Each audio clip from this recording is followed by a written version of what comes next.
Bien, buenas noches. Mi nombre es Alberto Cruz. Aquí estamos en una colaboración más con compañeros de artes marciales de México y de España. Tenemos como invitado especial a Saborín Yuri López Gallo y vamos a Un platicar gusto. de Taekwondo, investigación y artes marciales. Nos acompaña en este debate el sensei Francisco Centeno de Jojutla, Morelos, y Juan Beltrán, que está en España, muy tempranito aquí levantado. Entonces, vamos a iniciar la plática haciendo que el maestro Yuri López Gallo se presente, por favor. Claro que sí. Buenas noches, buenas tardes, buenos días. Ahora con esta tecnología y el que la gente pueda entrar a estos contenidos en cualquier momento, pues nos obliga a pensar que hay muchos horarios. Entonces, me da mucho gusto estar con ustedes. Soy Yuri López Gallo, soy Sabonín Taekwondo, soy parte de la Asociación Mexicana MDK y bueno, he tenido mucho interés en investigar sobre la historia, la filosofía y la tradición, la técnica de mi arte marcial. Y bueno, tuve el privilegio de ser invitado por el sensei Alberto Cruz a este podcast. Un gusto, maestro Francisco, un gusto, maestro Juan. Y bueno, a toda la gente que nos esté viendo, estoy para servirles. Muchas gracias. Voy a iniciar yo tomando iniciativa en esto para hacer una pregunta clásica que generalmente me han preguntado a mí. Yo tengo el problema de que en nuestro arte marcial en el karate, la información de sobre investigación, ¿cómo sacaste ese dato? ¿Cómo sacaste ese otro dato? ¿Dónde sacaste esa información? Es más que nada una fuente oral, un dicho que alguien dijo en algún momento, que se apuntó en un documento, pero que no hay nadie que compruebe a final de cuentas al 100% que esta información es verídica. En el TEC, cuando las cosas son un poquito diferentes, ¿nos puede platicar al respecto, maestro, por favor? Claro, bueno, primero tenemos que partir de lo que acaba usted de comentar, Sensei. ¿Qué tan atrás nos vamos en el tiempo y qué registros existen sobre determinados hechos? La realidad es que muchas de las versiones que nosotros damos por hecho en las artes marciales han sido, pues, dichos que han pasado de una persona a otra y que a través de esta vía oral han llegado hasta nuestros días, donde ya existen ciertos registros que nos permite acceder a ellos, pero las fuentes, obviamente la mayor cantidad de las fuentes son a través de la historia oral. Ahora, ¿cómo podemos nosotros constatar si una versión de un determinado hecho? Pues tiene que ver obviamente primero con cruzar fuentes, es decir, ¿a qué nos referimos? No es lo mismo que lo diga una persona a que lo digan diferentes autores o diferentes investigadores en diferentes periodos, en diferentes etapas, con diferentes incluso fuentes. Entonces, el que un hecho y tenga diferentes fuentes o versiones nos permite a nosotros como investigadores cruzar estos datos y darnos cuenta qué dato podría tener un mayor sustento, ¿sí? O qué dato podría tener una lógica más creíble y a partir de esto poder empezar a generar nuevo conocimiento. Es decir, si solamente tomamos una fuente y esa fuente no es corroborable con nada, pues tenemos ahí una historia sesgada, ¿no? Ahora, algo que tenemos que tomar en cuenta es que todas las personas tenemos sesgo.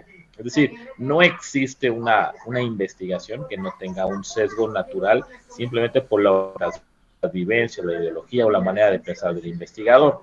¿Cómo podemos nosotros evitar o limitar la influencia de este sesgo? Bueno, a través de una investigación metodológica, que sea metodológicamente correcta, y que nos permita remitirnos a estas diferentes fuentes. Entonces, cuando no lo digo yo, lo dicen diferentes fuentes que además que pueden ser consultadas, estamos dando certidumbre a estas versiones. Muy bien. Francisco, ¿algo que querías comentar al respecto?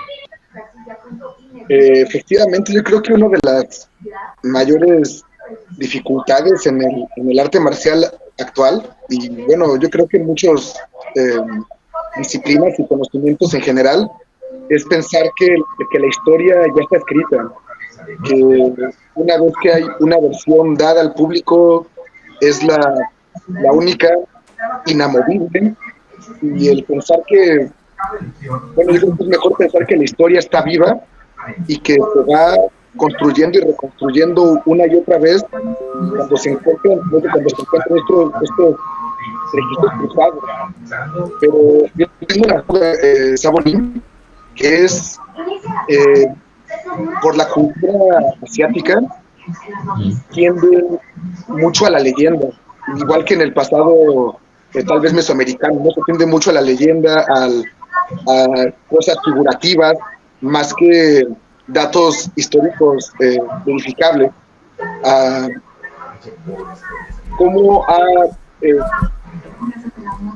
qué tipo de herramientas ha utilizado para poder acercarse más a una realidad verificable. Bueno, esta parte de las leyendas, pues yo creo que es aplicable a toda la humanidad. ¿Por qué? Porque al final, en el caso de las artes marciales han sido utilizadas como herramientas propagandísticas. Es decir, a partir del siglo XIX, en Japón, con el desarrollo del primer arte marcial moderno, que es el judo, nosotros podemos encontrar que este arte marcial comienza a utilizarse como un elemento de propaganda por parte del gobierno japonés para exacerbar el nacionalismo. Entonces, ¿con qué lo van a fundamentar? Obviamente van a tomar figuras del pasado, como los samuráis, que aquí es muy interesante, ¿no? Porque Japón tiene que dejar atrás el pasado, tiene que dejar atrás ese pasado primitivo que ellos llaman en ese momento, pero ese pasado es la esencia del Japón.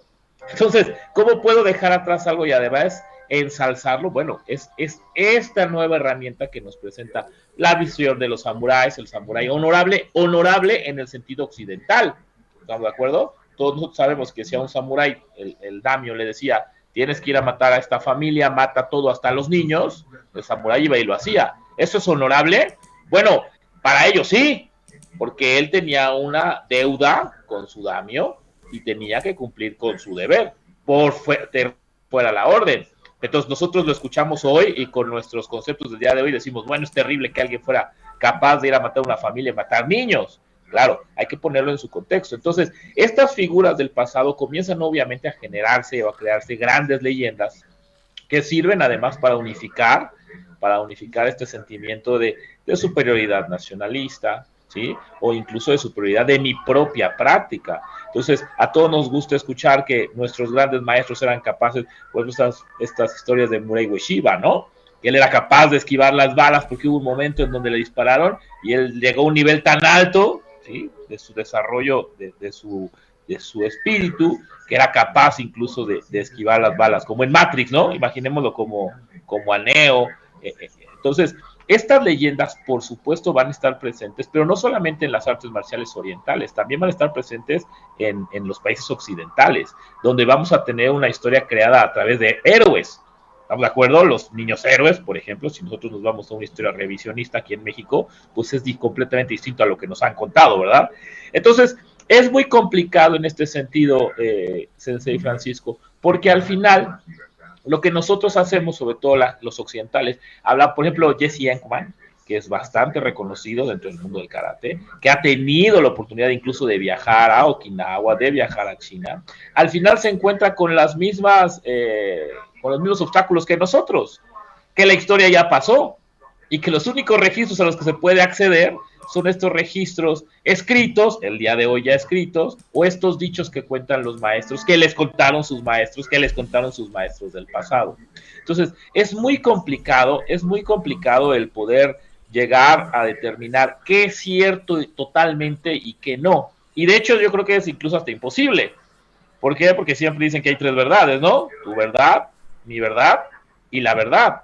Y el hecho de que alguien haya registrado un hecho o un evento no significa que sucedió exactamente de la misma manera en cómo él lo cuenta.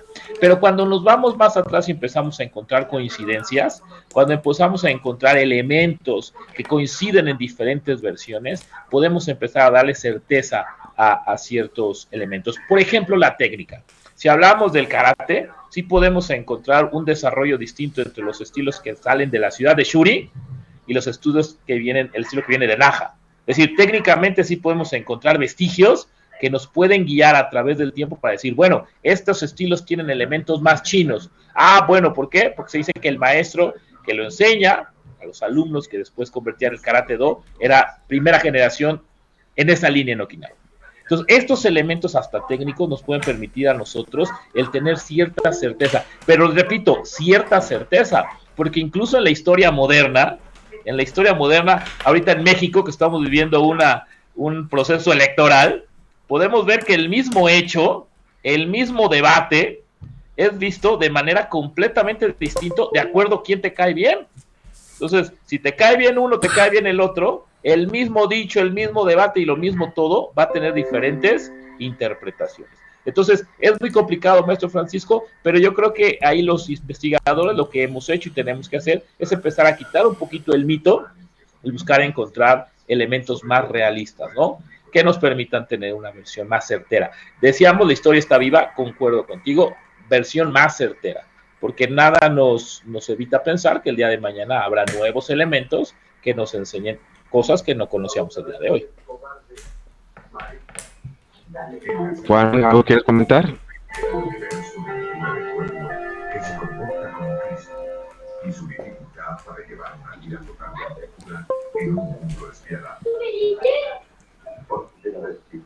¿Te escucho, Juan? Perdón, es que estoy teniendo algún problema técnico. Hoy el ordenador ha decidido vacilarme. No, yo no puedo escuchar. No sé si ustedes escuchen, yo no escucho. Juan, no te escucho, Juan. No.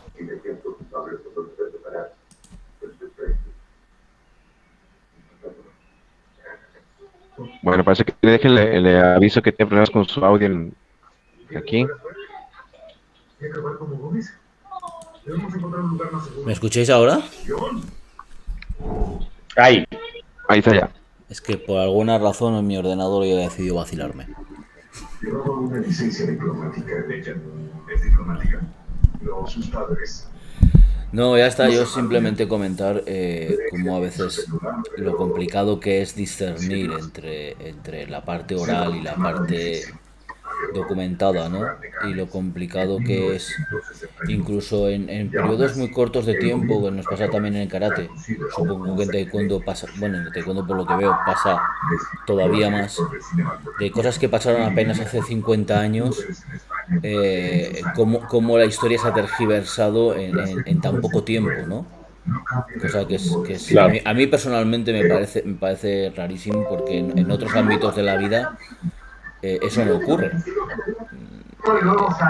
Se sabe perfectamente lo que pasó hace 50 años.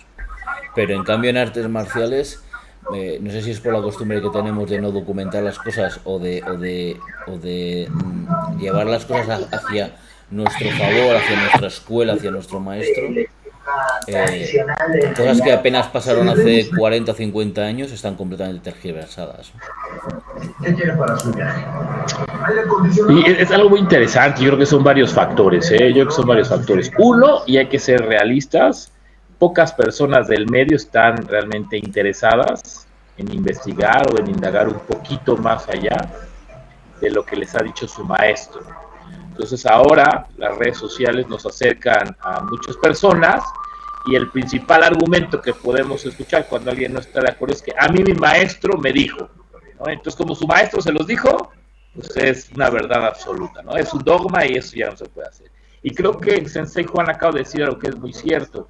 Cada uno de los actores lleva su propia versión para buscar obtener un beneficio, y al final eso pues va a crear diferentes versiones sobre un mismo hecho, y volvemos a lo mismo, ¿cuál es la buena, no? ¿A cuál le creemos? Entonces, realmente en el arte marcial nos enfrentamos a estos problemas, porque parecería que alguien o muchas personas, utilizando la carta de la originalidad, buscarían el obtener un beneficio, no sé si comercial o no sé si, pues, no encuentro otro sentido, para decir mi arte es el original, ¿no?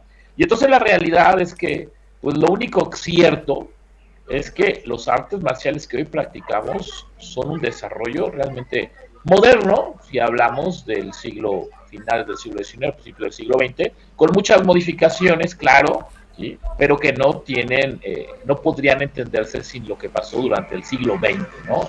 El siglo XX y por supuesto lo que pasa cuando llegan a Occidente estos artes marciales. Porque también es innegable que la influencia de la cultura occidental en el desarrollo de los artes marciales orientales va a influir en cómo los podemos concebir el día de hoy. Al menos esa es mi opinión. Muchas gracias, maestro.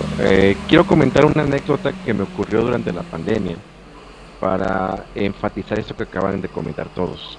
Creo que sí es importante entender que a pesar de que los eventos hayan ocurrido en épocas muy recientes, relativamente muy recientes, se tergiversan porque al momento de pasarse de forma oral, se les agrega algo extra. Y ese pequeño algo extra que le van agregando se vuelve de tal forma que la persona que efectuó la hazaña se ve en un superhéroe inmortal, ¿no? Durante la pandemia tuve que hacer las compras, a veces de mi casa iba en un Uber, un Didi. Entonces pido un día un Didi, subo al mismo, iba un chofer, yo traía la careta, traía la gorra, y durante el trayecto me dice, oiga, usted es maestro de la UX, la Universidad de la Seguridad. Le digo, sí, ¿por qué? ¿Es usted el maestro Alberto? Le digo, sí. Ah, mucho gusto, maestro. Digo, ¿quién eres? No, pues que soy fulano de tal del escalón tanto. Un escalón que salió de la universidad hace tiempo, que es policía y que trabajaba en tiempo libre en el Uber. Entonces, me platica algo que al escucharlo yo, digo, pues, ¿cuándo hice eso? Habían dicho, estaba diciendo que yo era capaz de matar con una hoja de papel. Y dije, a ver, espérame. ¿Cómo? Explícame. No, es que sí, que es una demostración y que... Digo, caramba, digo, pues ¿cuándo pasó eso? No, es que en el 2015. Digo, caray, no me acuerdo. Y yo te estoy diciendo, eso no es cierto, eso es mentira. Yo soy el actor principal, y digo, eso no es cierto, no es posible hacer eso. Pero ya después retomando en casa, descansando, recordando qué había pasado, me acuerdo que el evento ocurrió de una forma inocua. Estaba yo con unas hojas de papel que tenía envueltas en un rollito, que eran calificaciones de un grupo, y un compañero que era de cadete, que había sido un gafe del ejército, me quiso probar y me atacó, pero no era un ataque en serio, fue un ataque para ver si yo me defendía. Entonces yo bloqueé el ataque con la hoja de papel, tirándose a la cara, extrayéndolo en la cara y lo atrapé y ya lo controlé. Eso fue lo que pasó. Pero el decirlo de boca a boca a través del tiempo me convirtió en una especie de superhombre ahí en la universidad. Digo, no, las cosas no son así. Entonces, tratar de quitar ese mito de la gente aún ahora es muy complicado. De Claro. pronto cuando llego ante el grupo, es el maestro que mata con los papel. Espérame, ¿cómo? ¿Dónde sacas esa tontería? No es así. Entonces, eso es lo que pasa muchas veces con la historia. Ocurre un hecho, se tergiversa, se malentiende, o al platicarlo se quiere hacer por ego o por hacer que la fama de nuestro sea mayor, un evento que no se realizó tal cual, sino que se le da otro tipo de perspectiva. Interpretación. Así es. Claro. Y muchas veces, tanto los dioses chinos y japoneses que tenemos, en realidad surgieron de esa forma. Ser unos hombres Claro. y corrientes que fueron creciendo poco a poco en el boca a boca. Sí, eso fue lo que yo he visto que ocurrió. Respecto a esto, maestro, como historiador, de pronto tenemos que armar un puzzle que tiene partes que de pronto le faltan piezas. Y entonces lo que hacemos, no me dejará mentir, es tratar de anidarlos lógicamente, aunque no estemos plenamente seguros que haya pasado así. Claro, esto es una parte fundamental. ¿Por qué? Primero, porque a veces no contamos con toda la información, pero nos falta un conector. Y ese conector tiene una lógica de acuerdo a lo que nosotros hemos visto en el estudio que estamos realizando. Y lo más, seguramente le ha pasado, Sensei Alberto, lo más interesante y una de las cosas más gratificantes es cuando eventualmente encontramos ese conector que nosotros supusimos, lo encontramos registrado en alguna fuente o encontramos algún dicho de un maestro, entonces nos damos cuenta que teníamos razón porque nuestra investigación tenía una base sólida. Entonces, esto es fundamental. ¿Por qué? Porque al final la historia es como un rompecabezas donde no podemos empezar en el año cero e irnos corrido al 1, 2, 3, 4. Ojalá si fuera, ¿no? La realidad es que vamos a encontrar pequeños fragmentos de diferentes fuentes que nos van a ir permitiendo crear una historia lógica. Y aquí también esto es muy importante, una historia que mache con las hipótesis que nosotros creamos, porque esto es fundamental. Para hacer una investigación bajo el método científico debemos de partir de una hipótesis, es decir, partimos de una premisa que nosotros estamos buscando comprobar. Cuando yo comienzo a escribir el libro, que es una de las partes fundamentales de este desarrollo de la investigación, mi libro Taekwondo, Origen, Bases y Fundamentos. Mi hipótesis era que el Taekwondo era un arte marcial coreano que se había desarrollado en la península de Corea y que a través del tiempo se había convertido hasta llegar a lo que es el día de hoy el Taekwondo. Entonces, las investigaciones me dicen que no es cierto.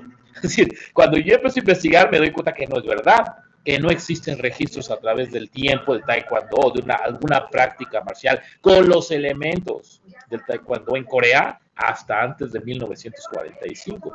Y entonces, esos dichos, por ejemplo, en taekwondo, en la historia del taekwondo, es muy interesante porque se dice, el maestro Lee Won-kuk desarrolló un arte marcial llamado Tang Soo-do.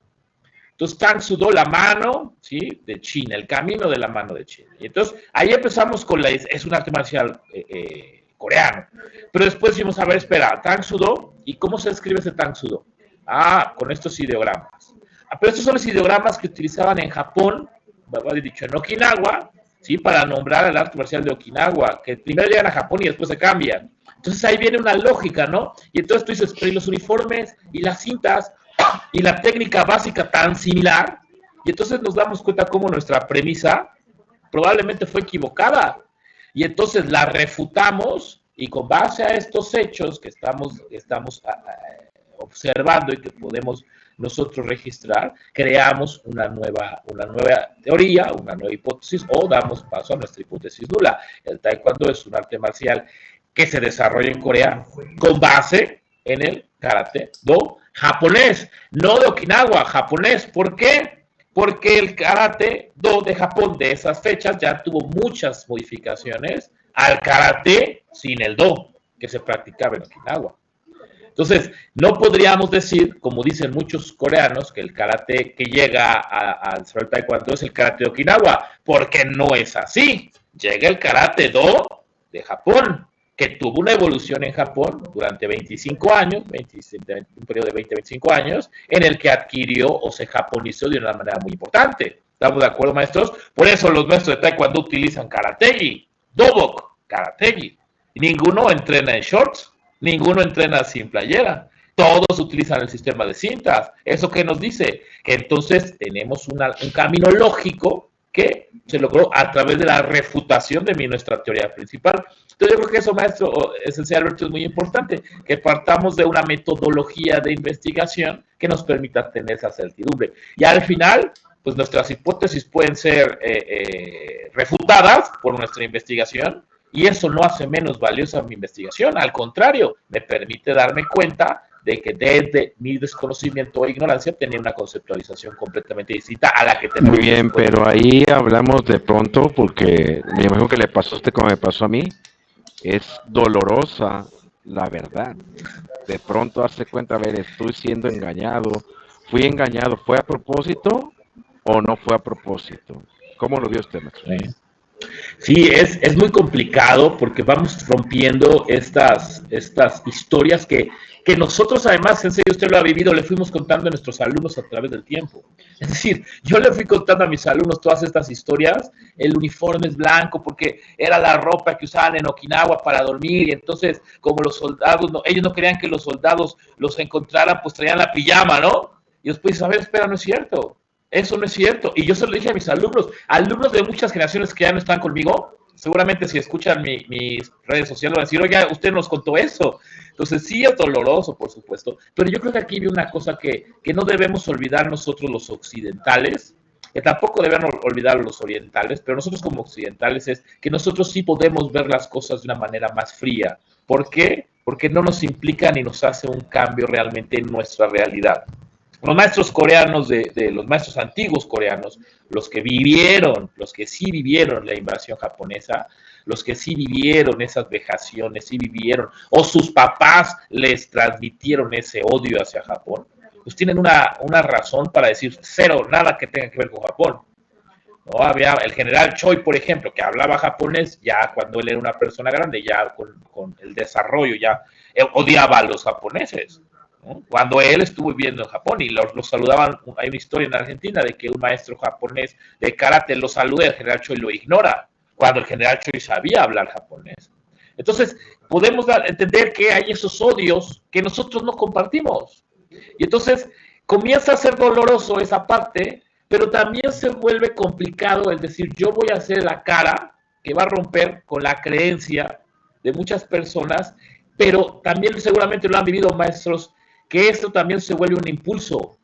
Cuando empezamos a presentar estas versiones y la gente comienza a generar mensajes de odio con base a la ignorancia, eso a nosotros nos impulsa a generar más contenido, a generar mejores investigaciones, a poder hacerlo más accesible a las personas, porque al final queremos que nuestra investigación permee en la mayor cantidad de gentes posibles. Entonces, sí, es complicado y también es complicado el decidir volverte esa imagen que en un momento va a ser repudiada, ¿no? Es una realidad. Hay mucha gente que no está de acuerdo con, sobre todo en el pasado, lo platicamos antes de entrar al aire, que no está de acuerdo con los resultados de las investigaciones, porque tienen estos dogmas o paradigmas muy preestablecidos y entonces no les gusta escuchar versiones distintas, ¿no?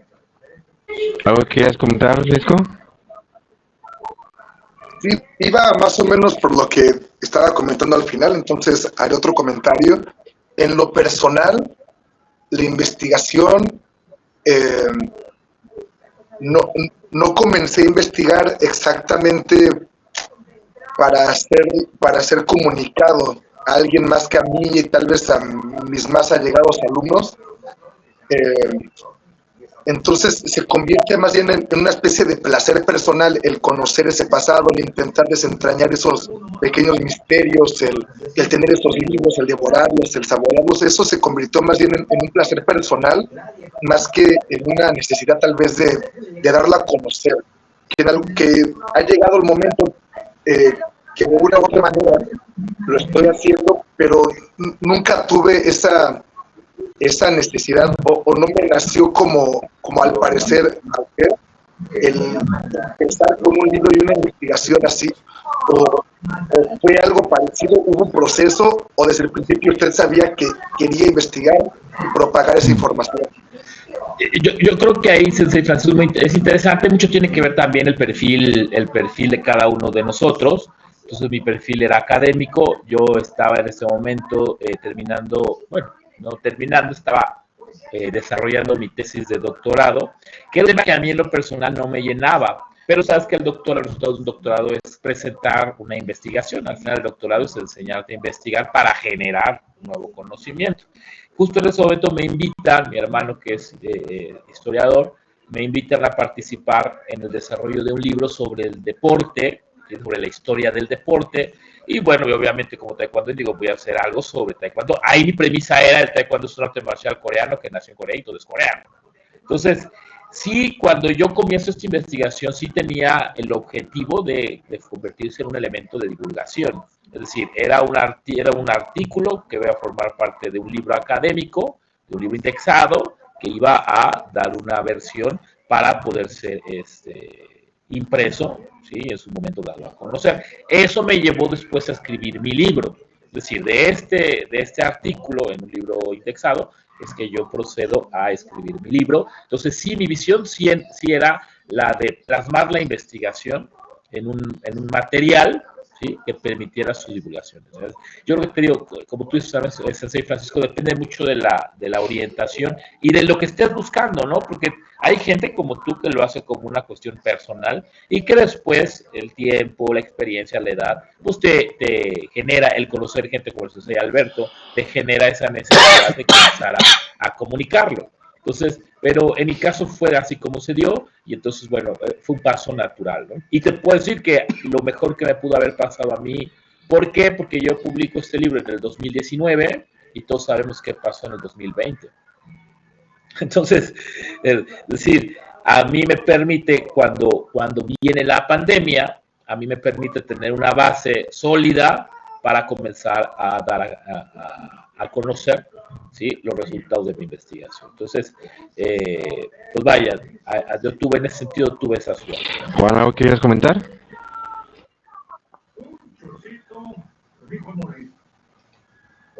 Yo más que comentar quería hacer una pequeña pregunta, porque sobre todo he visto como Yuri López Gallo Claro. a veces se enfrenta a los detractores de una forma más sarcástica o de una forma más directa.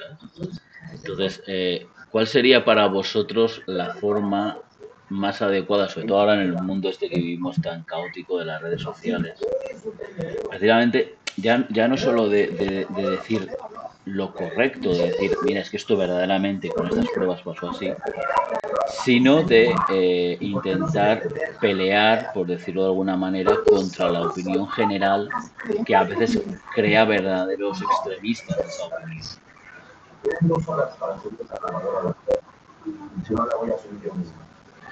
Claro, yo creo que es muy interesante el mundo, como lo acaba de comentar Sensei Juan, el mundo de las redes sociales.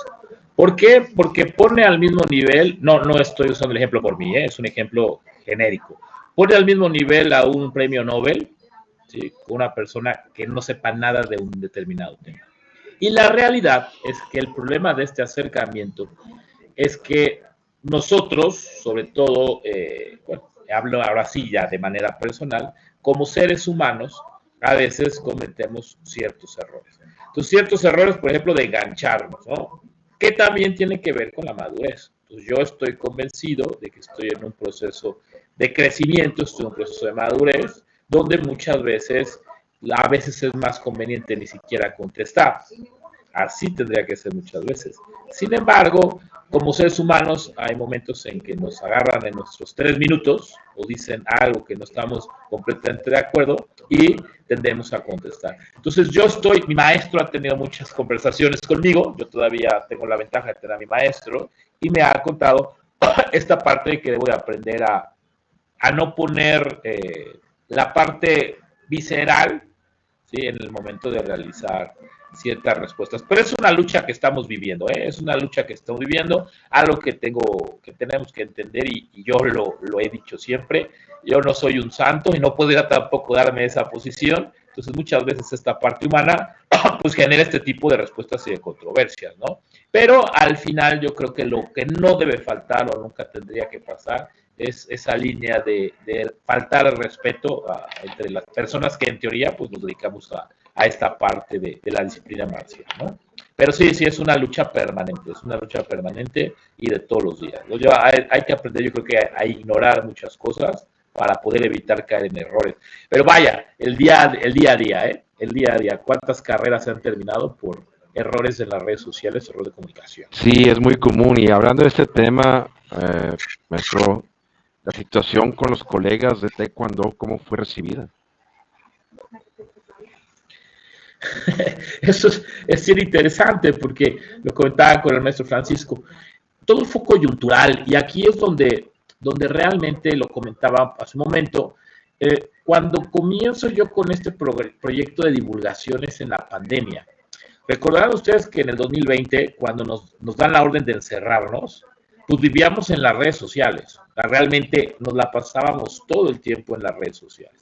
Y entonces, en un momento, yo creo que terapéutico, se me ocurrió el dar una pequeña conferencia en un live, empezar a hablar de la historia del taekwondo.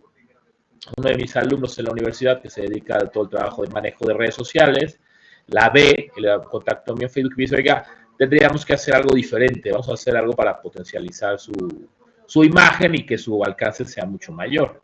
Es cuando nace la página que todos ustedes conocen, maestro, la página del Sabonim Yuri. Que el Sabonim Yuri como tal también tenemos que entenderlo, porque he sido muy criticado por autonombrarme y decir Sabonim Yuri López Gallo. La realidad es que son títulos que te otorgan los alumnos. Pero dentro de la mercadotecnia, en la mercadotecnia y en la comunicación de redes, el concepto de marca es fundamental. Yo soy mercadólogo. Entonces, si yo digo Yuri López Gallo, pues ¿quién es Yuri López Gallo? ¿Quién es Yuri López Gallo y en dónde está? Entonces, el Sabonim Yuri López Gallo, como ese concepto de una imagen o de una marca, va a empezar a tener una penetración diferente. Entonces, he sido muy criticado por muchos maestros por esta parte, pero al final, esta cuestión de la pandemia nos permitió generar este proyecto de divulgación que empezó a tener cada vez mayor penetración en la comunidad de las artes marciales de habla hispana.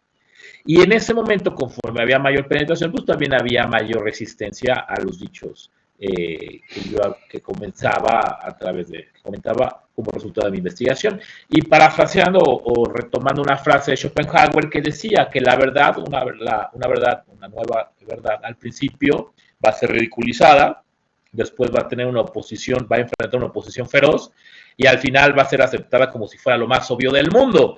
Y así es como sucede. El día de hoy, una gran cantidad, si ustedes lo ven en mis redes sociales, hay muchísimos maestros de taekwondo que ya aceptan que el taekwondo es una evolución del karate japonés y lo toman con la mayor naturalidad del mundo. Pero cuando yo comienzo, y no nada más yo, porque hubo una serie de diversos investigadores en habla hispana, hablemos, porque también obviamente en inglés y en otros idiomas, cuando comenzamos a trabajar esto, sobre todo en la pandemia, pues al principio la gente no estaba de acuerdo. Y hoy en día es muy reacia todavía la gente a aceptar ciertos elementos como el origen del taekwondo, ¿no? Pero, pues bueno, tendríamos que seguir, entender que este es el camino que nosotros mismos nos trazamos, que nadie nos obligó a realizar y que tendríamos que mantenernos en esta brega diaria, ¿no? Muy bien, aunando más sobre este tema, según las fuentes históricas que tenemos nosotros y que hemos visto también con usted, el taekwondo surge generalmente de 3 estilos de karate en Japón. Shotokan, que Juan Beltrán practicó Shotokan durante muchos años. El Shudokan, que Francisco Centeno practicó Shudokan también mucho tiempo. Y el Shitoryu, que yo practico bastante. Un dato curioso que quiero comentar aquí es que en el Goju Ryu, la Goju Kai, no se dio ese traspaso a Corea. No entiendo la razón, porque uno de los mayores alumnos de el maestro Miyaki en Japón era un coreano llamado Son Eichu. Y Son Eichu fue maestro de Gogen Yamaguchi, de la Goju Kai, y fue Gogen Yamaguchi el que se queda al final con la Goju Kai. Son Eichu no aceptó quedarse ahí. Es un dato curioso ese. Pero, ¿qué ha visto usted respecto de estos estilos que comento, Shotokan, Shitoryu, Shudokan, que haya quedado todavía en el taekwondo actual?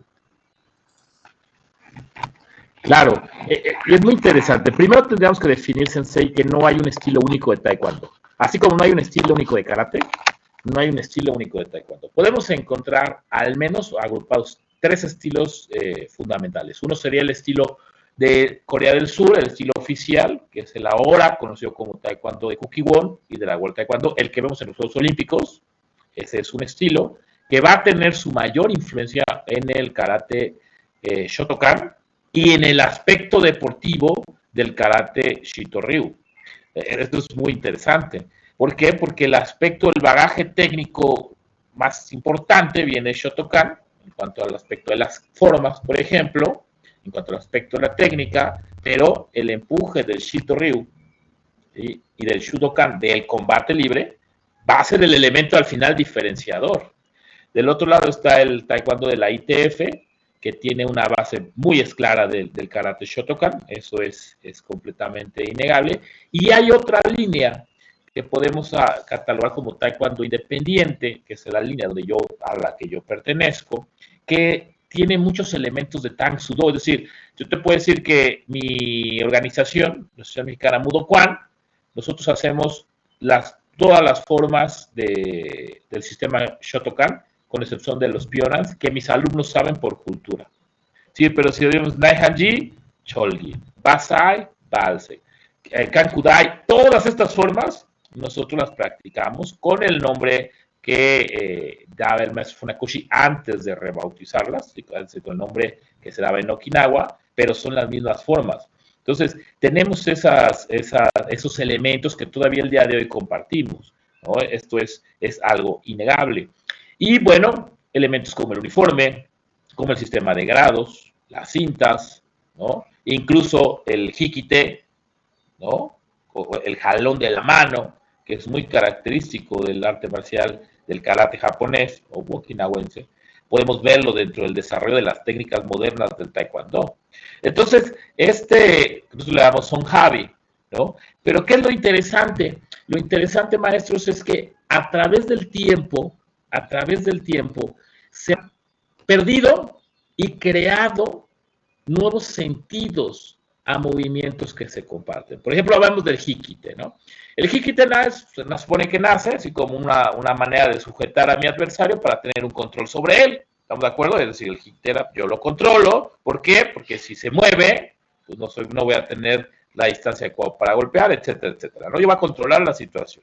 Entonces, después, el mismo maestro Funakoshi hace una observación de que el jalón también va a servir para generar potencia, ¿no? Esta parte de fuerzas en ejes o acción-reacción. Pero en el taekwondo generalmente se olvida este sentido del tomar a un adversario, porque en el deporte no tomamos a nadie para jalarlo. Entonces, mi nueva conceptualización del deporte entra de lleno a todo el concepto general del arte marcial. Y entonces, los taekwondoines conceptualizamos las formas como conceptualizamos el combate libre: defensas, golpes y patadas. Es decir, parecería que la defensa personal se va a constreñir solamente a defender golpes, es decir, bloquear, a defender patadas y atacar con patadas y golpes. Cuando todos nosotros sabemos que la defensa personal está mucho o abarca muchos más elementos, como jalar, como derribar, como controlar, como inmovilizar. Pero como el deporte del taekwondo, el sistema de reglamentos del taekwondo no permite estos movimientos, en la mentalidad de la mayor parte de los maestros se transmite esta conceptualización del combate libre como el método de defensa personal máximo para las defensas, para la interpretación de las formas. Esto es un elemento muy interesante. Es decir, algo que se ha estudiado poco es cómo la idea del deporte de combate de cada uno de los artes marciales influye en el entendimiento de la técnica básica. Que seguramente pasa lo mismo con el karate, en el sentido de la prevalencia de las patadas y los puñetazos. Como en el deporte prevalecen las patadas y los puñetazos, entonces me atrevería a decir que es muy probable que en el desarrollo técnico, la explicación de las técnicas, prevalezcan los bloqueos, las patadas y los puñetazos. Entonces, esto es un elemento muy interesante que habrá que en un investigar. tema de ese tipo, estoy monopolizando ahorita la conversación, pero se me ocurrió en este momento.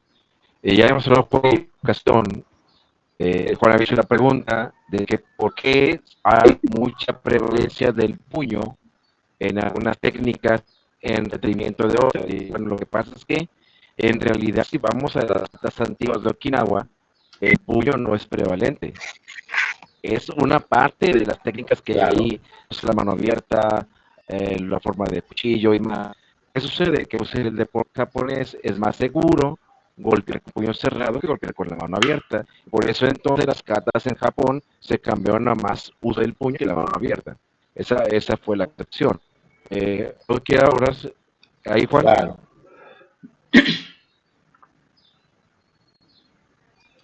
Juan, ¿ibas a decir algo? No, no especialmente, pero bueno. Sí, no, al final, por desgracia, la competición nos ha influido a todos en un momento dado de nuestro desarrollo como profesores o como alumnos. Y además a mí me llama mucho la atención cómo ya hay partes de tanto del karate, y creo que en el taekwondo ya es más obvio, o al menos por ejemplo aquí en España, creo que seguramente el 99% de la gente hace solo y exclusivamente un deporte de competición llamado taekwondo, no existe un arte marcial llamado taekwondo. Y me llama mucho la atención cómo el desarrollo va siempre hacia la competición en vez de siempre hacia desarrollar lo antiguo o investigar en lo antiguo, ¿no? Que está pasando en las dos artes marciales, pasa también en el judo.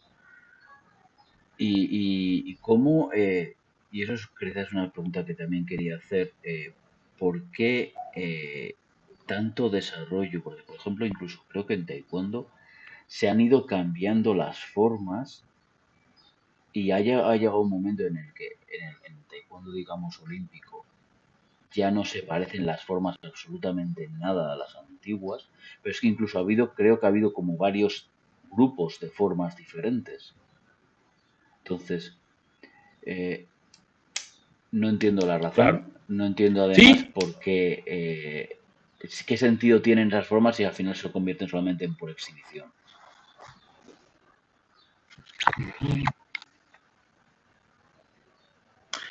Esto es un elemento, yo creo que que comparte el taekwondo con la mayor parte de las artes marciales. Yo he visto, por ejemplo, las catas que hacen en los campeonatos del mundo, algunos campeonatos del mundo, una técnica impresionante, pero luego cuando viene la parte de la aplicación sale de la realidad. O sea, es decir, yo veo esos bunkais que dicen, bueno, esto no es cierto, ¿no? Esto no es cierto. Entonces, el deporte y la competencia sí han llevado a que las formas y a que muchas de esas interpretaciones tengan que ver con algo más vistoso, algo que haga que los jueces me den más puntos, ¿sí? Que algo más práctico y más real. En el caso del taekwondo tendríamos que entender que cuando el taekwondo comienza, es decir, antes de que el taekwondo exista, cuando simplemente se practica tang soo do o kung soo do, es decir, karate do en Corea, el sistema de formas es el mismo. Son las mismas formas, son las pinans o las heian, en Corea les llaman pionans, son cholgi, que ya decíamos que era naihanji, el basai, el wonshu, las mismas formas. Pero cuando viene la idea de crear un nuevo arte marcial implicaba crear un nuevo sistema, ¿sí? En el cual también tendrían que cambiarse las formas. Es ahí donde nace las primeras formas del taekwondo, que serían las formas del taekwondo ITF, que son los tools, ¿sí? Son formas que el general Choi desarrolla a partir del año de 1955 y comienza a generar una nueva familia de formas. Del otro lado, el taekwondo civil va a crear las formas palge, que son muy criticados los tools y los palge porque se parecen mucho a los pionans.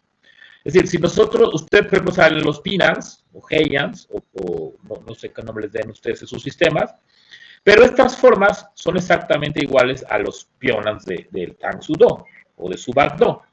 Y los palgues, si ustedes saben los pinans, pueden dominar los palgues muy rápido, porque los palgues toman la base de los pionans, de los heians. Y entonces, ¿qué recibe de crítica esas formas? Pues son iguales a los pionans. O sea, ¿qué sentido tiene tener unas formas que sean muy similares o sean copiadas de las formas del karate? Pensando que los coreanos quieren crear un nuevo arte marcial. Es por eso que en 1971 presentan las nuevas formas, que son los Tegoks, que son formas que cambian diametralmente. Que esto es interesante, cambian diametralmente la visión de las formas que había con esta influencia del Karate Do, pero que empiezan a tomar, a ver, ahí ustedes me van a decir a qué se parece Sabonim Sensei, empiezan a tomar posiciones más naturales, posiciones menos amplias y posiciones más naturales. Entonces, que se vuelve lo moderno en Corea, pero eso moderno en Corea es el pasado de Okinawa. Es decir, posiciones más naturales que permitieran al competidor o al peleador, en este caso a la persona que entrena, tener una naturalidad de movimiento, pero con otro elemento.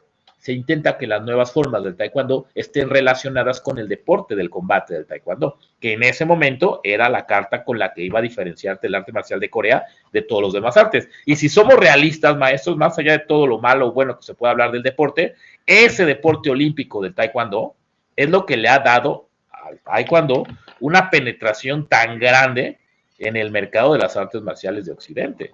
Es decir, sí hay una parte importantísima de la influencia del deporte, de esa idea de los padres incluso del deporte, para que decidan llevar a sus niños a una escuela de taekwondo o de karate o de cualquier otro arte marcial. Entonces, tendríamos que entender la historia del taekwondo y cómo fue evolucionando para poder darnos cuenta cómo las formas quedaron convertidas simplemente el día de hoy en dos elementos. Uno, un sistema de desarrollo de la técnica del propio arte marcial para obtener grados, y otro como un sistema de competencia deportiva, porque estas mismas formas se utilizan para competencia deportiva.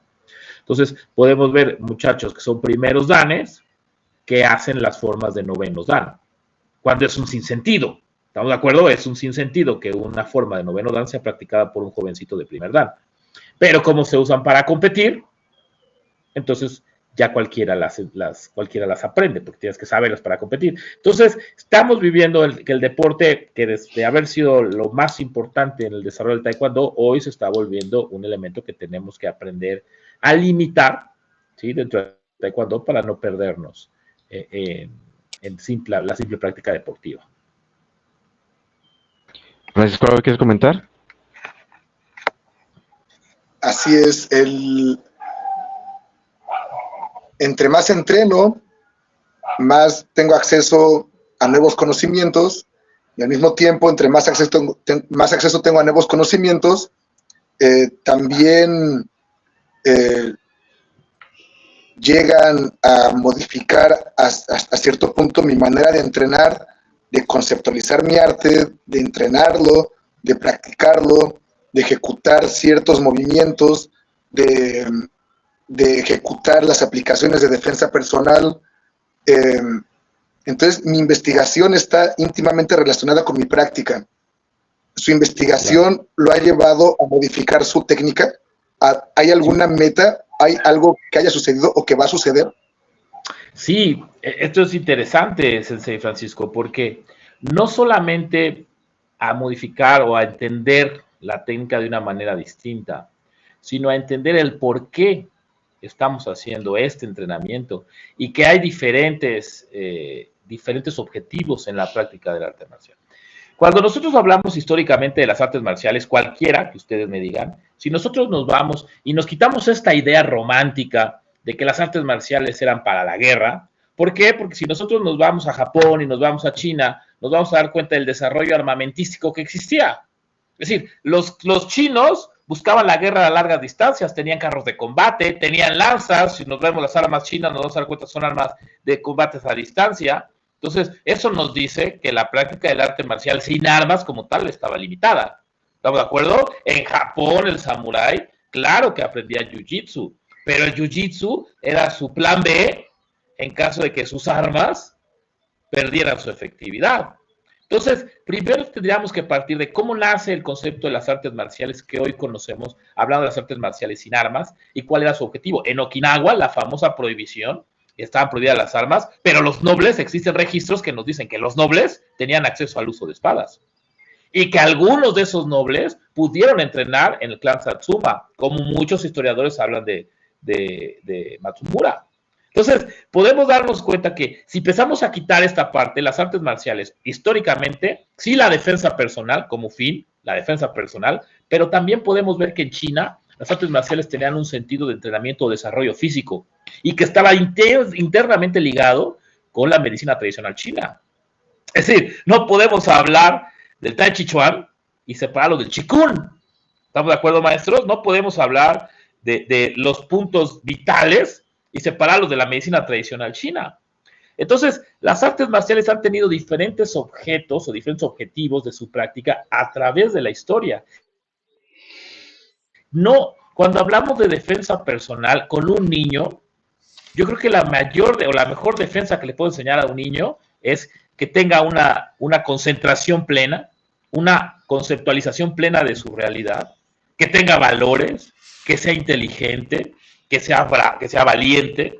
Y entonces la defensa personal del niño es diferente. Por ejemplo, hablaba del maestro el sensei Alberto, que le enseña cuerpos de seguridad. Entonces, la práctica de su karate, un karate que va dirigido a policías, a gente de seguridad, tendría que ser diferente que la práctica del niño, aunque el niño también va a aprender defensa personal. Pero ¿qué tipo de defensa personal? ¿A qué se va a enfrentar un niño y a qué se va a enfrentar un policía? Pero todos van a buscar un desarrollo, hablando de las gentes que van al dojo, no a lo mejor la gente que entrena en una academia de policía, pero toda la gente que va al dojo tendría que encontrar el nuevo objetivo de las artes marciales: desarrollo integral de la persona, perfeccionamiento del ser a través de estas prácticas de defensa personal. Entonces, del 90% de los, tú puedes decir, de mi doya, aquí en la Ciudad de México, yo creo que el 99% de mis alumnos no han tenido la oportunidad, afortunadamente, de probar su taekwondo en la calle, por el nivel social que tienen, por la situación en la que se encuentran, pero todos ellos tienen que obtener un beneficio de su práctica. ¿Estamos de acuerdo? Todos tienen que obtener ese beneficio. Entonces, creo, maestro Francisco, que aquí es lo más interesante, es que me ha permitido madurar qué es para quién, qué es para mí, qué es para ciertos alumnos de diferentes grados, qué es para ciertos alumnos más jóvenes y qué es para otros alumnos con diferentes características. Entonces, tienes toda la razón. Pero para mí, Yuri López Gallo, hoy a la edad que tengo, la práctica se centra en la defensa personal, que es mejorar mi calidad de vida. Entonces, cada quien tendrá sus propios objetivos. ¿Estamos de acuerdo? Eso es una realidad. Pero el día de hoy en México, vaya, la defensa personal sin armas está limitadísima. Al menos yo lo percibo así. Pues, ¿usted qué opina, sensei Alberto? Sí, de hecho tiene muchas limitantes. por varios aspectos, que ahorita meternos en eso va a ser un embrollo tremendo. Pero bueno, quería yo comentar dos cosas respecto a lo que había comentado el maestro Yuri Ruper Gallo, y volviendo un poquito atrás. Primero, lo que quería comentar es que el taekwondo está tratando de hacer una integridad estructural, así es como lo veo yo. Es decir, que lo que se hace en combate se haga en las formas. Al hacerlo así, tiene sentido lógico su práctica en cualquiera de los métodos que quiera hacer. Si hace forma o hace combate, tiene el mismo sentido. Y es una integridad estructural que otras artes marciales, incluso el karate, en el karate, no existe. La forma en la cual, o la manera en que se hacen las katas, es muy diferente a cómo hacer el kumite. Y no tiene relación alguna.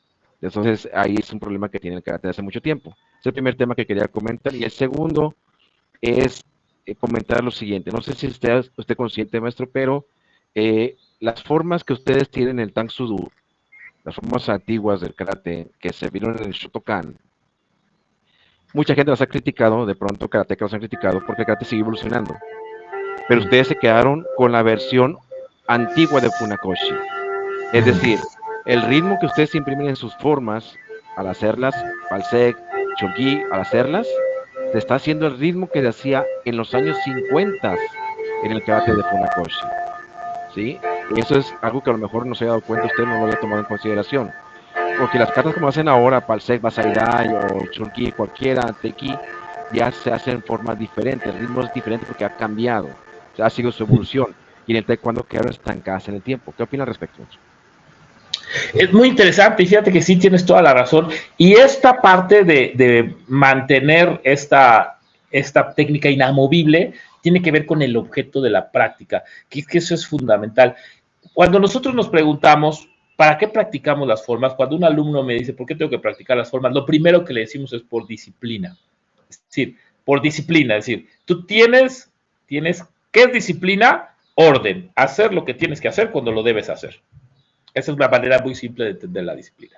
Entonces, este elemento del mantener las formas en la manera como se nos enseñó, a la manera antigua, tiene que ver con este elemento de la disciplina. Seguramente has visto algunos videos donde yo hago estas formas, sensei, y exactamente se manejan a los ritmos como en el pasado, pensando en este sistema de orden. Es decir, para nosotros el mantener esta tradición con base a los beneficios que nos ha dado a través del tiempo, que tiene que ver con disciplina, que tiene que ver con concentración, que tiene que ver incluso con una manera de calmar o limitar los propios ímpetus de los alumnos, nos ha dado grandes resultados en cuanto al desarrollo. Es por eso que nosotros creemos todavía que estos elementos tradicionales deben de mantenerse inamovibles. Tenemos un sistema de formas distinto como las formas modernas, que son formas de la década de los 60, donde encontramos nuevos ritmos que incluso, sensei, se han ido modificando. Es decir, las formas del taekwondo que van teniendo modificaciones, que antes las modificaciones eran las mismas, las que hacía el Kukkiwon, que las que hacía la World Taekwondo Federation. Hoy podemos ver que hay una manera de hacer las formas para competir, aparte de World Taekwondo, y una forma de hacer las formas del arte marcial, como mandaría el Kukkiwon. Entonces, estas formas modernas sí las adecuamos nosotros y realizamos ciertos cambios, sobre todo en los ritmos, en ciertas posiciones, porque entendemos la naturaleza de estas formas como de evolución constante. Entonces, es muy interesante, ¿por qué? Porque el Tang Soo Do, maestro Alberto, no tiene estas formas del taekwondo que sí tenemos nosotros. Es decir, el Tang Soo Do maneja solamente estas formas del Shotokan tradicional, sin cambios e inamovibles, y nosotros manejamos estas formas del taekwondo moderno, y además manejamos formas de un sistema que se llama Subak-do, del maestro Wang Yi, la base tradicional de Mudo Kwan, que son formas con un elemento chino enorme, ¿no? O sea, si has visto algunos videos, son formas que parecen formas de Tantui, movimientos redondos, etcétera. Entonces, y es muy interesante, ¿por qué? Porque cuando entendemos que estas formas, las formas con influencia china, están muy relacionadas con la medicina tradicional, es decir, el maestro Wang Yi era un hombre de edad, era un hombre maduro cuando desarrolla los yugros, él lo que está buscando es que un sistema que le permita a todos los practicantes tener no solamente una conciencia del uso de su cuerpo, sino mantener las articulaciones lo más sanas posibles. Entonces, es muy interesante cómo nosotros a través de una práctica objetiva de cada una de estas diferentes formas encontramos diferentes beneficios para nuestros alumnos, que al final es la base de la enseñanza, ¿no? El qué van a obtener los alumnos a través de nuestra práctica. Es por eso, maestro Alberto, que mantenemos la técnica así inamovible y tradicional.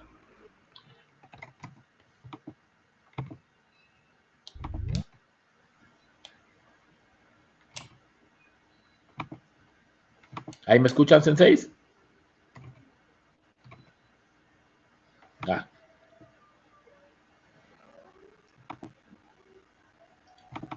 Hay una cosa que sí quiero yo comentar y es que... Bien, ¿me escuchan? Estoy aquí otra vez. A ver, Pedro, ahí Sí, no sé qué pasó. ¿Están ahí? sí, Bien. sí, Alberto, sí. Hoy la informática está jugando malas pasadas, me parece a mí.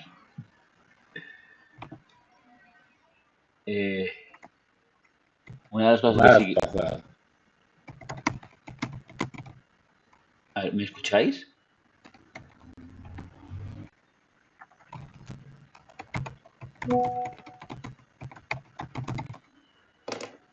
Sí, adelante, sensei. Sí, Alberto, sí. Yo sí los escucho. ¿Ustedes me escuchan? Sí, Sí, parece que está teniendo problemas el maestro Alberto Cruz. Me anda mandando mensaje por WhatsApp. Ahí creo que ya sí. están. Ya estoy acá. ¿Qué Ah, pasó? Un detallito ahí, no sé si se fueron todos. Bien, continuamos, maestro. Así pasa. una cosa que yo estaba comentando Maestro y es Yuri, que... nos decía, continuamos, por favor. Ah, perdón. Ya, sí, bueno, yo ya había terminado Ok, con... perdón. Bien, Francisco. No, creo que quedó muy claro eh, su visión del taekwondo, el cómo lo utiliza como herramienta para tanto para él como para sus alumnos, y el que su investigación ha dejado claro eh,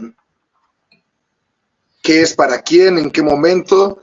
Y bueno, tal vez una duda, esto lo anima a acercarse a otro arte marcial, aunque yo creo que por lo que dice que tienen tantas formas, yo creo que más bien hay mucho que desarrollar dentro de su arte marcial.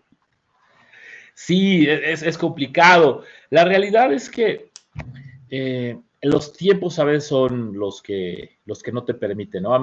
Tengo tantas cosas que hacer y a veces hay tan poco tiempo que yo en este momento más bien estoy abocado en convertirme en un especialista de lo que estoy haciendo, maestro Francisco. Yo estuve en una práctica ahí del karate Shotokan hace unos años, siendo yo ya cinta negra de taekwondo, obtengo el primer dan en Shotokan y pues es muy similar, o sea, al final lo que decíamos, ¿no? Es decir, nosotros manejamos básicamente, salvo algunas pequeñas modificaciones, obviamente la nomenclatura, pero salvo algunas pequeñas modificaciones técnicas, pues tenemos una similitud enorme.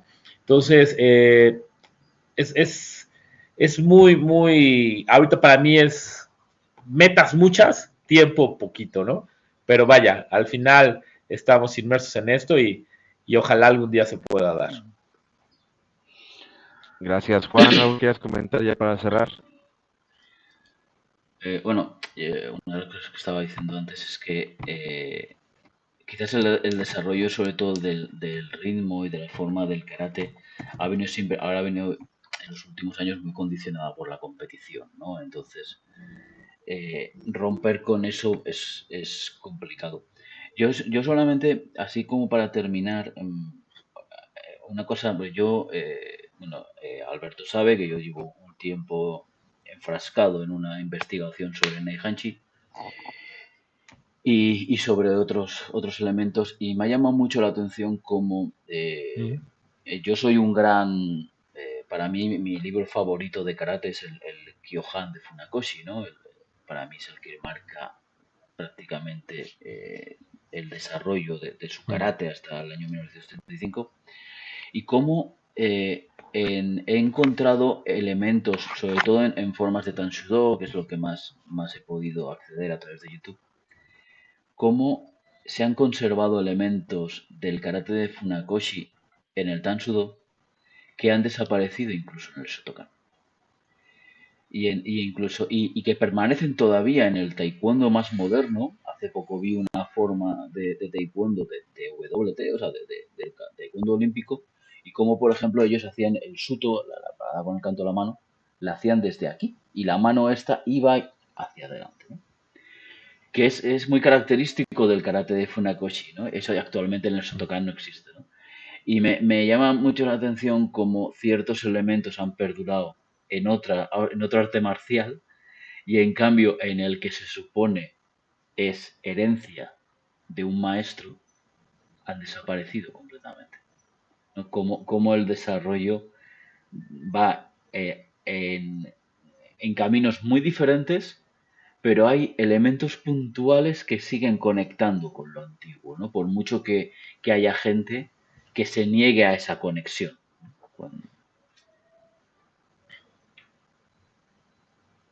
Sí, sí, es cierto. Y yo creo que la parte del Tang Sudo, Sensei Juan, tiene mucho que ver con la historia del Tang Sudo. El Tang Sudo es, como dijimos, es Karate Do, es la mano de China, el camino de la mano de China, llegado a que llega a Corea, bajo la línea del Karate Shotokan.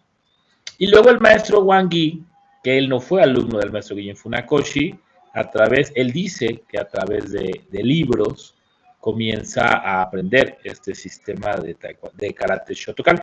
Hay algunos historiadores que dicen, un hecho real es que el maestro Wang Yi tuvo una amistad muy fuerte con el maestro Yamaguchi, con el maestro Gogen, el gato, y algunos dicen que el tiempo que el maestro Wang Yi estuvo en Manchuria concuerda con el tiempo en que el gato estuvo en Manchuria, y que muy probablemente hubo ciertos intercambios técnicos, ¿no? Bueno, recuerden que en ese momento el gato estaba, pues como dicen que era contraespionaje, ¿no? Que estaba ahí como un elemento del ejército japonés. Entonces, estos son dichos que no se han podido comprobar y que en la biografía el maestro Wang Yi no habla de ellos. Él sí habla de unos libros, que él aprende Shotokan a través de unos libros.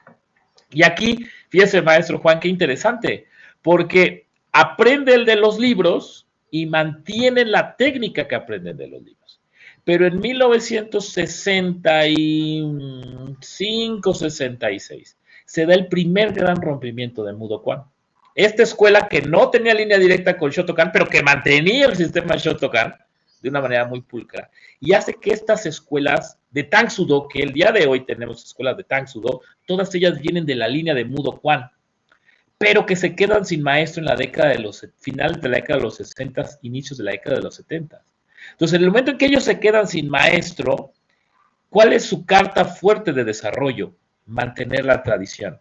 No es lo que invente cualquier maestro, ¿no? Cualquiera se podría haber puesto a hacer su propio desarrollo, pero al quedarse sin la cabeza que era el maestro Wang Yi, lo que ellos hacen es que se aferran a esta tradición y la mantienen lo más íntegra y lo más pulcra posible, porque eso es lo que enriquece o lo que le da soporte a su arte marcial, esta originalidad de mantener la base. Claro que hay sistemas de Tang Sudo que eventualmente los grandes maestros del Tang Sudo, décadas 80, décadas de los 90, comienzan a hacer ciertas adecuaciones, pero no se da en la mayor parte de las escuelas, porque ese elemento de originalidad forma parte de lo que es el Tang Sudo. Entonces es muy interesante cómo podemos encontrar estas raíces históricas con una fundamentación, pues incluso hasta político-práctica, de los sucesos que marcaron la historia de estas organizaciones. Muy bien, yo quería dar un punto aquí que le puede servir, maestros, a ver si lo puede comprobar. En la revista Black Belt de 1987, si no mal recuerdo, se publicó un artículo por un taekwondoin de la Modukwon, en la cual él comentaba su travesía por las Pyongyang, por las Pinan, las Heian, y comentaba que en una conferencia que le estaba dando el hijo de Hong Ki, explicándoles el origen de las Pinan, le dice que su padre las había aprendido en China. Este taekwondoin era tercer dan en Shorin Ryu, antes de ser taekwondoin, y le dice ya en privado, es que no puedo creer lo que está diciendo usted. O sea, ¿cómo es posible que las haya aprendido en China si son katas okinawenses japonesas? O sea, no me diga algo así, no lo voy a creer.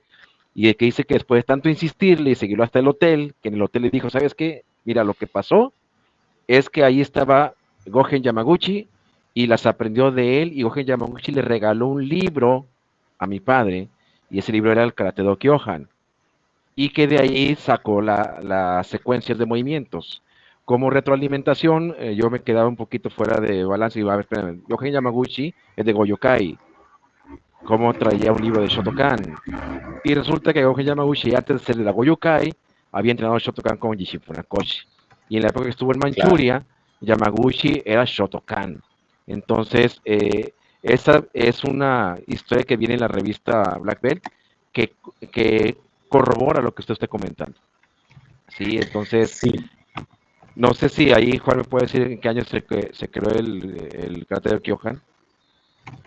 en el 35, si mal no recuerdo, Saurin Sensei Juan, si mal no recuerdo, su primera publicación es en Entonces 1935. sí tiene sentido, A porque ver, estuvo en Manchuria en 1940. sí, a ver, el Karate de Kyohan se Fíjate que hay, publica. hay elementos muy interesantes en estas historias. Y te voy a decir, ¿sí? Adelante, adelante, Sensei. A ver, el Karate de Kyohan Eh, se publica. Comentaba algo que es muy interesante. Sí, A ver, hay un desfase sí, en el adelante, audio. adelante. Sensei. A ver, hay un desfase en el audio, Yuri. Habla tú y luego hago yo una precisión.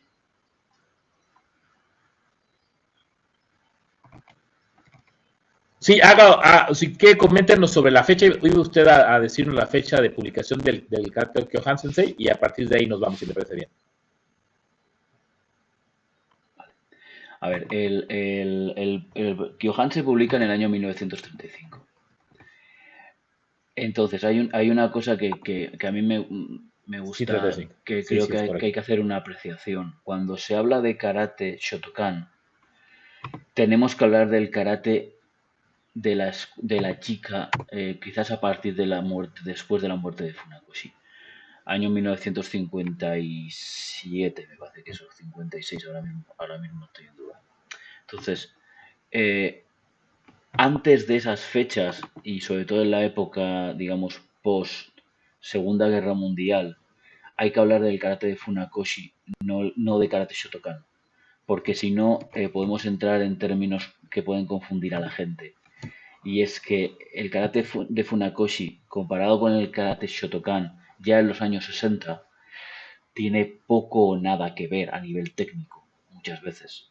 Ha habido ya muchos cambios. Entonces, quizás a nivel de ser correctos con la semántica y correctos con lo que pasó a nivel histórico, sobre todo cuando ha habido influencia en otros sistemas, creo que es más importante decir que no fue el Shotokan, sino fue el karate de Funakoshi.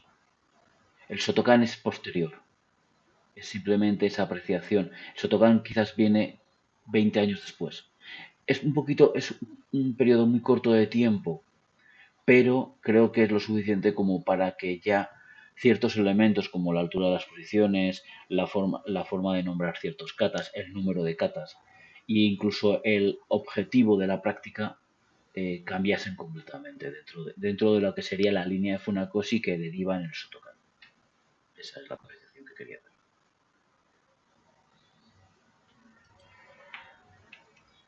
Fíjate qué interesante, tiene razón en cuanto a los aspectos técnicos. Y la realidad es que cuando hablamos de comunicación es muy importante el utilizar conceptos que la gente tenga ya preestablecida, porque esta apreciación que tú hiciste ahorita, por ejemplo, que es cierta, que además es cierta, es muy complicada hacerla en una plática o en una charla común, vamos a decirlo, a la mayor parte de las personas. Por ejemplo, no sé, yo digo taekwondo, ¿se han dado cuenta? Yo digo taekwondo. Y en México todos decimos taekwondo. La realidad es que taekwondo nomás existe en México. ¿Por qué? Porque el nombre del arte marcial es taekwondo. O sea, el arte marcial tendría que decirse taekwondo. Taekwondo y taekwondo. Ni taekwondo, taekwondo. Si yo pusiera y yo empezara a decir taekwondo aquí en México, imagínense qué va a pasar en el imaginario de las personas, que yo no sé ni decir el nombre del arte marcial.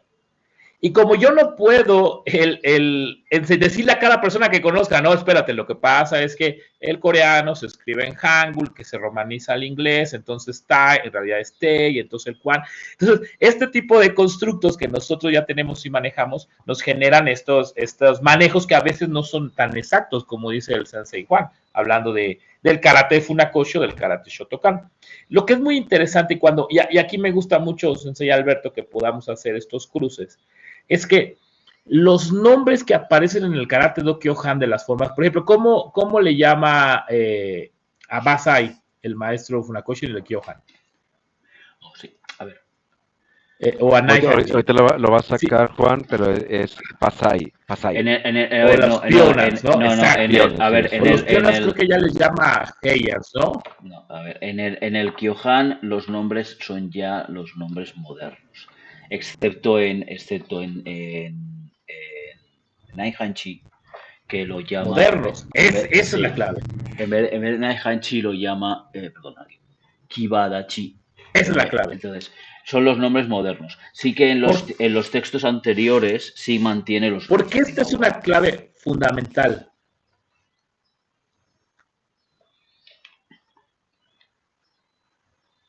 Eso, esa es la clave y eso exactamente son los pequeños puntos que a nosotros como expertos o como investigadores nos permiten empezar a desarrollar historias distintas. ¿Por qué? Porque los nombres que utilizamos nosotros en el Mudo Kwan son los nombres tradicionales, no los nombres modernos del karate. O sea, no los nombres modernos que aparecen en el Kyohan. Entonces, eso nos dice que muy probablemente el maestro Wangi tuvo acceso o al Ryukyu Kenpo Karate de 1922 o al Rentan Goshito de Jutsu de 1925, que son nombres que registran las formas con los nombres originales. Entonces, fíjense cómo este tipo de discrepancias o pequeñas discrepancias históricas nos permiten el no dar por válida de facto una versión, es la historia que cuenta alguien. Entonces, aquí podemos ver que los nombres, ¿por qué es tan importante esto?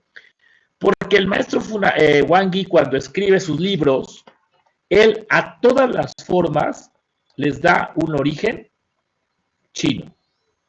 Es decir, él no dice esta forma viene del karate, él dice esta forma viene de la dinastía Song, y esta forma viene del norte de China, y esta forma, a ver, sí, claro, ¿por qué? Porque estamos hablando de una Corea donde no se aceptaba lo japonés.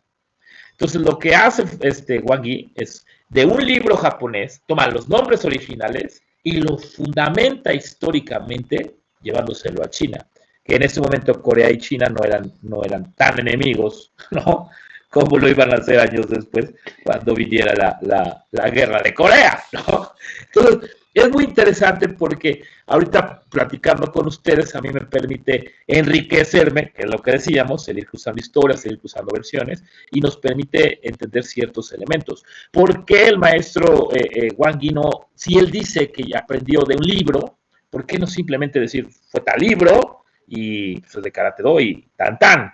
Porque la narrativa de la leyenda, la narrativa que me permite tener credibilidad, se tiene que enriquecer con elementos, en este caso, nacionalistas.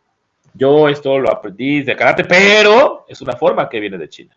Pues como es una forma que viene de China, pues no pasa nada, ¿no? Porque no es una forma de karate. Y entonces, el estilo de Mudo Kwan, si ustedes ven el estilo de Mudo Kwan, algo que me encanta y que es un resultado de mis investigaciones, como decía el maestro Francisco, es que mientras que en el taekwondo de la ITF la potencia tiene que relacionarse con las leyes de la física, en el taekwondo del Kukkiwon de la World Taekwondo, la potencia se desarrolla con la posición de los músculos y articulaciones, es decir, el desarrollo de la biomecánica.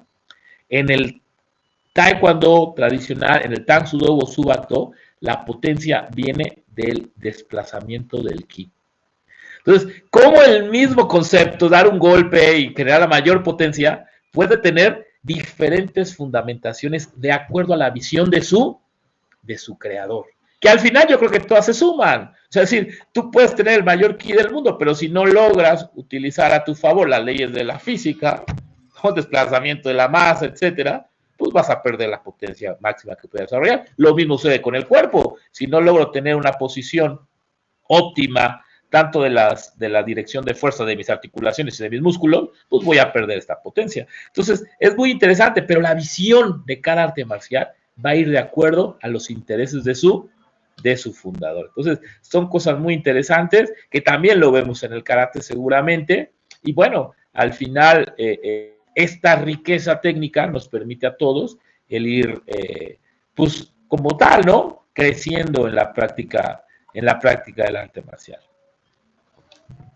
Muy bien, ahora sí ya para ir cerrando, porque ya nos pasamos del tiempo. Francisco, ¿algo que quieras comentar para ir cerrando? No, solamente agradecer eh, la participación de Sabonín, Yuri. Ha sido esclarecedor, nos pasa mucho a los karatecas, bueno, a cualquier arte marcial, encerrarnos en nuestra burbuja karateca y bueno, a pesar de que sigue siendo evolución del karate, salimos un poquito de ahí y es refrescante visitar otra vez el arte marcial desde otro punto de vista. Nada más agradezco eso y nada por hoy. Un gusto, Sensei. Te agradezco mucho. La verdad me enriqueció mucho platicar contigo y te agradezco mucho el tiempo. Juan. Agradeceros a todos la presencia.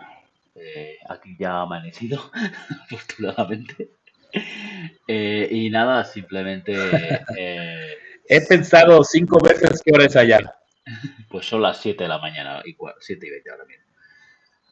Entonces, nada, simplemente animarnos, yo también, un poco lo que dice Francisco, ¿no? A no estar en nuestra burbuja y ser conscientes de que todo en la vida al final viene por influencia de algo. O sea, todo conocimiento y más a nivel histórico siempre viene por la influencia de otros y al final acaba cogiendo un camino, ¿no? Entonces, cuanto a veces intentar apartarnos del dogma, intentar apartarnos de la verdad que nos han contado, nos puede llevar a caminos muy interesantes, ¿no? Y eso creo que Yuri López Gallo lo está haciendo de una forma excepcional con el taekwondo.